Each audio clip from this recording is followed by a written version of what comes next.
दूरदर्शी खेल नीति को लेकर के दूरदर्शी नेता यानी कि गोपाल शेट्टी ने एक पत्र खेल मंत्री को लिखा है। इस पत्र को लेकर के बात करेंगे पूर्व सांसद गोपाल शेट्टी से। शेट्टी साहब, क्या कहेंगे खेल नीति के बारे में, और आपने एक पत्र भी लिखा है। निश्चित देखिए, मैं एक ऐसा कार्यकर्ता हूँ या तो जनसेवक हूँ, जनता के समस्याओं को हमेशा उजागर करते रहता हूँ। और सरकार कोई अच्छा निर्णय करती है तो उसके बारे में प्रशंसा करना, लोगों तक उस बात को पहुंचाना, कहीं कमियां और खामियां होगी तो उसको भी अपने ढंग से उजागर करना। देखिए, कोई भी व्यक्ति परफेक्ट नहीं होता है, मैं भी परफेक्ट नहीं हूँ। मुझे जो लगता है वो मैं कहते रहता हूँ, लेकिन मुझे जो लगता है वो 100% लोगों को सही लगता है, ऐसा कोई आवश्यकता नहीं है। इसलिए इन दिनों में जो देश के प्रधानमंत्री खेलो इंडिया का कंसेप्ट लाने के बाद में पूरे देश भर में युवा जिस प्रकार से आकर्षित होकर खेल क्षेत्र में जुड़ रहे, और उसका एक जीता जात का उदाहरण है। गत बार के ओलंपिक में हमने 106 से भी ज़्यादा मेडल जीतकर भारत देश को बहुत उछले पायदान पर ले जाने का प्रयास हमने किया। नहीं तो जापान और इस प्रकार के देश ही खेल में आगे रहा करते थे।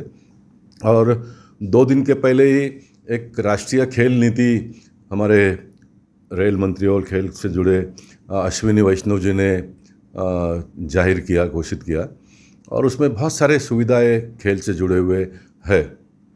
जब मैंने ये पढ़ा तो हमेशा की तरह मेरा अंदर का व्यक्ति जागरूक होता है। जब मैं मुंबई शहर के बारे में देखता हूँ, मुंबई महानगर पालिका के नीति के बारे में देखता हूँ, अधिकारियों के मनमानी वृत्ति के बारे में सोचता हूँ, तो मैंने खेल नीति का, राष्ट्रीय खेल नीति का खेल मंत्री का अभिनंदन भी किया, और महाराष्ट्र के सरकार के जरिए महाराष्ट्र के जो क्रीड़ा मंत्री है उनसे निवेदन भी किया कि ये पूरा का पूरा या तो इससे भी और अच्छा खेल नीति क्या हो सकता है उसको महाराष्ट्र में आपने इंट्रोड्यूस करना चाहिए। और ख़ास करके मुंबई शहर की अगर मैं बात करूं तो हमारे मुंबई शहर के जो विकास निगम के मुख्य अधिकारी है सुनील राठौड़, मैं जानबूझकर उनका नाम ले रहा हूं क्योंकि मैं 2 साल से लगातार उनके पीछे पड़ा हूं। महाराष्ट्र के अर्बन डेवलपमेंट के हमारे सचिव असीम गुप्ता जी है, जो मुंबई महानगर पालिका में अतिरिक्त आयुक्त के रूप में भी काम करके गए, बहुत ही अच्छे अधिकारी है। वो बहुत कुछ करना चाहते हैं, सहूलियत देना चाहते हैं, लेकिन ये जो अधिकारी है, और ये अधिकारी हमेशा आड़े आने का ही काम करता है, क्योंकि मुंबई महानगर पालिका ने अधिक से अधिक रिलीफ राज्य सरकार से लेकर मुंबई शहर के लोगों को सुविधा पहुंचाना चाहिए। इंटेंट रिजर्वेशन की बात करते हैं, अभी वो तो इंजीनियर है, मैं इंजीनियर नहीं हूँ, मैं बहुत पढ़ा लिखा भी नहीं हूँ, लेकिन मैं लोगों के मन को पढ़ता हूँ और काम करता हूँ और लोगों को खुश करता हूँ, ये मेरी खूबी है। अब मैं सुनील राठौड़ जैसे अनेक महानगर पालिका के इंजीनियरों से पूछना चाहता हूँ कि what is the meaning of intent reservation. Intent reservation वो कहते हैं कि नहीं, खेल के लिए है तो खेल ही। अब खेल के लिए तो सारा एफएसआई जो उन दिनों में 10% प्लिंथ पे 15% एफएसआई यूज़ करके आप खेल की सुविधा के लिए स्ट्रक्चर खड़ा कर सकते हो, इस प्रकार की सुविधा थी, उसको इन्होंने बंद कर दिया। न्यायालय के से जुड़े हुए लोग भी मेरी बात को सुनेंगे, और ये न्यायालय की बात बीच बीच में बोलते रहते हैं, और न्यायालय का बात एक बार आता तो चुने हुए जनप्रतिनिधि थोड़ा सम्मान भी करते हैं, अच्छे बुद्धिमान लोग, और थोड़े लोग डरते भी हैं। मैं मानता हूँ कि डरना नहीं चाहिए, सम्मान करना चाहिए।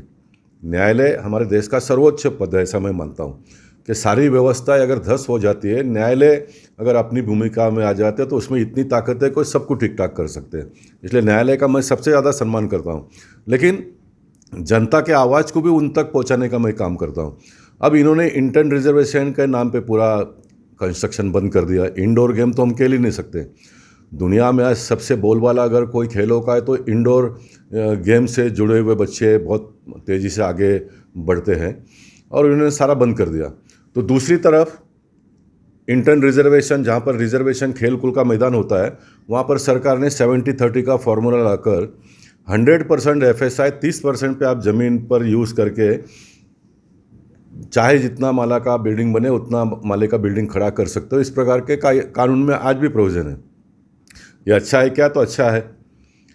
गलत है क्या? तो मैं मानता हूं कि भविष्य को देखकर थोड़ा गलत भी है, क्योंकि रिजर्वेशन की जगह कम हो जाएगी, पॉपुलेशन बढ़ रहा है, खेल कूद से ज़्यादा दिलचस्पी लोग बच्चे ले रहे हैं। ऐसे जिस समय पर ज़्यादा जगह की आवश्यकता है, लेकिन मुंबई महानगर पालिका के पास पैसा नहीं है ज़मीन एक्वायर करने के लिए, इसलिए सरकार ने ये कानून बना दिया कम से कम 70% जगह तो मिल जाए लोगों को, तो ये अच्छा भी है। लेकिन एक जगह पे 30% जगह पे 100% FSI यूज़ करने की सुविधा और सहूलत है, तो दूसरी जगह पे महानगर पालिका के प्लॉट पे आप कहते हो कि किसी भी प्रकार का कंस्ट्रक्शन को हम अलाउ नहीं करेंगे। अब मैंने मुंबई भारतीय जनता पार्टी के अध्यक्ष एडवोकेट आशीष सिलार जी को ये बात चिट्ठी लिखकर भी कही है, मिलकर भी उनको कहा है। वो भी स्पोर्ट्स से बहुत रुचि लेते हैं और एक क्षमतावान मंत्री है, वो कर भी सकते हैं, और मैं आगे इसको ले जाने का प्रयास कर रहा हूँ।